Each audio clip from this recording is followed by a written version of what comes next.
ইউটিউবে আর মিথ্যে গসিপ নয়, সত্য খবর পেতে সাবস্ক্রাইব করুন স্টার গল্প। তাহলে রিলিজ পেল সিয়াম আহমেদ অভিনীত ফাগুন হাওয়ায় মুভি ট্রেলার। এখন তো আমরা সবাই জানি এই মুভিটি 1952 সালের ভাষা আন্দোলনের প্রেক্ষাপটে বানানো হয়েছে এবং ট্রেলার দেখেও মনে হচ্ছে সেখানে সেই সময় একটা এনভায়রনমেন্ট ফুটিয়ে তোলা হয়েছে। গ্রাম বাংলায় সেই সময় যেরকম একটা ফ্রেশ এনভায়রনমেন্ট ছিল ঠিক সেরকমটাই ফুটিয়ে তোলা হয়েছে। এছাড়া সিয়াম, তিশা এবং অন্যান্য আর্টিস্টের গেট আপ, সিনেমাটোগ্রাফি সবকিছু মিলিয়ে মনে হয়েছে 1952 সালের সেই সময়ের দিকটা ফুটিয়ে তুলতে মুভিটা সার্থক। তবে যদি গল্পের কথা আসি, তাহলে যেহেতু এই মুভিটা ভাষা আন্দোলনের প্রেক্ষাপটে নির্মিত, তাই ডেফিনেটলি সেখানে কোনো রক্ত গরম করা প্লট, সিন বা ডায়লগ থাকবে। তবে ট্রেলারে সেই ব্যাপারগুলো কিন্তু খুব একটা দেখানো হয়নি। আবার সিয়াম, তিশাকেও খুব একটা বড় পরিসরে দেখানো হয়নি।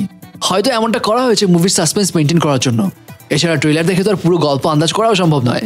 তবে এখানে একটা কথা বলে নিই, এটা তো আমরা সবাই জানি, দেশের তরুণ তরুণীরা লড়াকু হয়েছিলেন বুকের তাজা রক্ত দিয়ে বাংলাকে মাতৃভাষা হিসেবে প্রতিষ্ঠা করার জন্য, এবং সেই চিত্র এখানে ফুটে উঠেছে।